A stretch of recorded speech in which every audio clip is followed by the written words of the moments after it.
Bienvenue dans ce nouveau format dans lequel on part à la rencontre de musiciens de différents univers.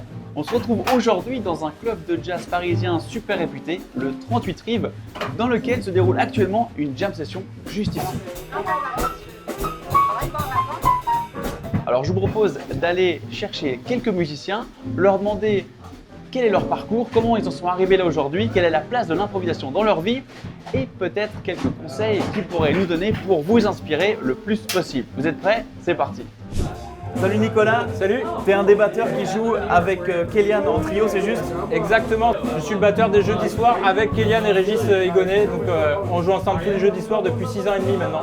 Et tu fais autre chose dans la vie ou c'est ton métier? Non, je suis principalement sound designer pour les jeux vidéo à côté. Donc c'est à la fois loin et à la fois ça reste du son et de la musique, quoi. Okay. Et comment tu as commencé la musique et plus particulièrement la batterie? La batterie, j'ai commencé il y a très longtemps, à l'âge de 6 ans. Et je me suis mis au jazz très tard. Je me suis mis au jazz il y a 12 ans en fait.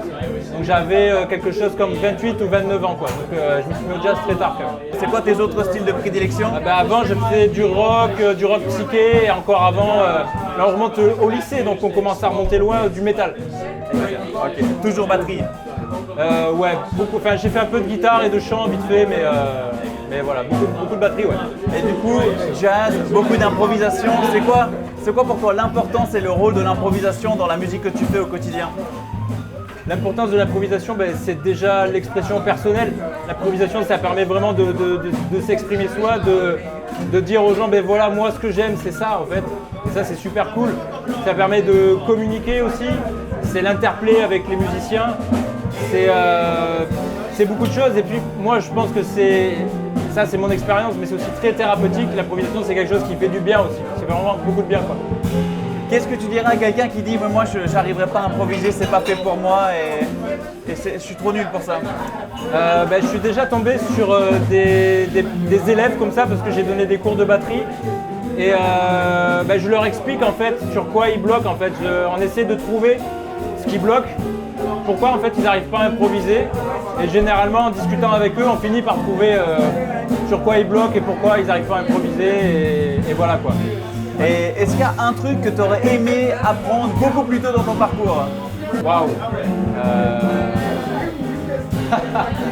C'est une bonne question. Et quel conseil tu donnerais à quelqu'un qui débute en batterie, en musique ou en improvisation, voilà, qui a envie de pouvoir jouer, oser jouer devant des gens et qui se sent un peu bloqué? Qu'est-ce que tu lui donnes comme conseil? Alors c'est pas évident parce que en fait au début tu peux pas tout de suite jouer devant des gens, quoi. Il faut quand même travailler un petit peu. Peut-être le premier conseil qui est un peu basique, un peu bateau, c'est déjà de travailler, d'avoir un peu d'autodiscipline en fait pour travailler son instrument parce que c'est du travail en fait. Il n'y a pas de magie, quoi. Un instrument de musique, il faut travailler.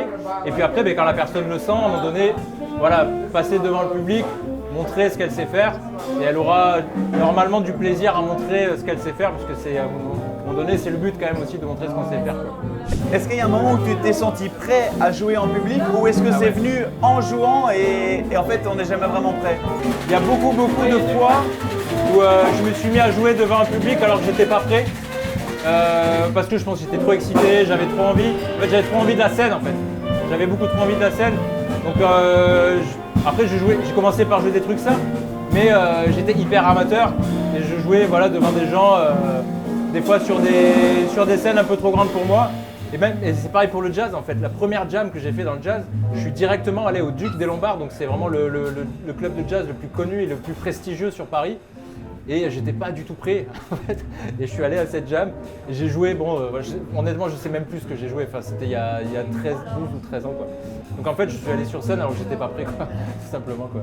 Et du coup si tu pouvais donner une astuce à ton toi petit qui commençait la musique pour que peut-être il accède plus vite à son but, qu'est-ce que tu lui dirais?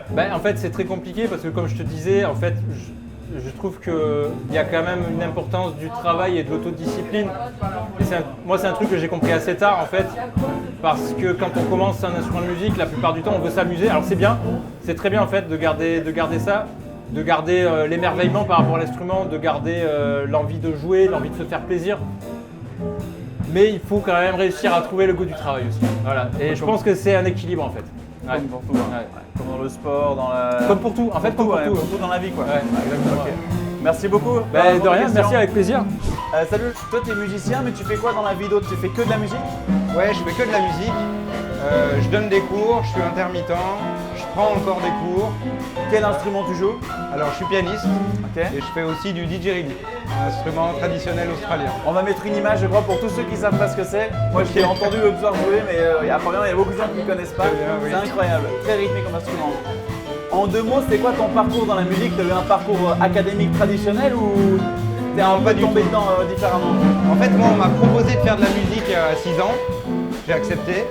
Et à 12 ans, en fait, j'avais une prof russe qui donnait des morceaux qui étaient stricts, en fait, très stricts. Au piano? Au piano, ouais, piano classique. Et c'était très bien, mais en fait, ça m'a donné envie d'arrêter. Et là, on m'a proposé, c'est la secrétaire qui m'a dit: ah bah, il y a un prof de jazz qui arrive, essaye le jazz, et puis on voit dans un an. Et en fait, bah, j'ai jamais arrêté. Et donc là, c'était en école de musique, après je suis passé en conservatoire. Bon, j'ai fait des études de commerce aussi, mais donc ça a été un peu chaotique. Mais voilà, finalement, Et aujourd'hui, tu es revenu à tes premiers amours, la musique à temps plein. complètement. Et tu improvises beaucoup, du coup, vu que tu fais du jazz. Oui, Est-ce que l'improvisation a une place aussi dans le reste de ta vie musicale? oui, bah, en fait, tout part de là. Moi, j'ai eu des gros problèmes avec l'écrit.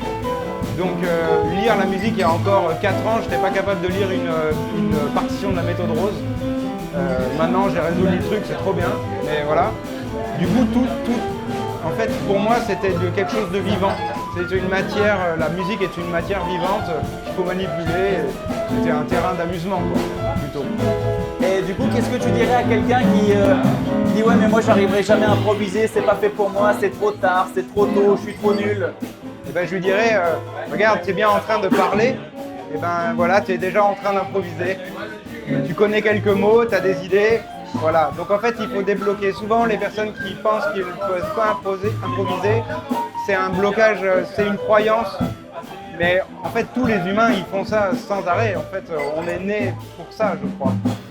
Si tu pouvais te donner un conseil à ton toi lorsque tu as commencé la musique, qu'est-ce que tu lui dirais pour peut-être qu'il aille plus vite ou qu'il évite des erreurs ou, Alors je lui dirais d'être plus méthodique, dans quel sens? de savoir travailler. Souvent, en fait, on ne nous apprend pas à travailler. On ne sait pas comment travailler. C'est-à-dire qu'on se dit, par exemple, que ce soit du répertoire classique ou jazz ou de l'improvisation ou de la lecture, on va pratiquer. Mais en fait, pratiquer, ça ne suffit pas. Il faut avoir des plans, il faut comprendre les étapes, savoir qu'il y a des étapes. En fait, c'est assez clair, c'est très organisé, en fait. Mais voilà, il faut le savoir, ça. Et du coup, il faut connaître, par exemple, que pendant 10 jours, on peut travailler quelque chose sans avoir de résultat. C'est normal. Par contre, au bout d'un moment, c'est pas normal de ne pas en avoir. Voilà, c'est ce genre de choses que je me dirais à mon moi plus jeune.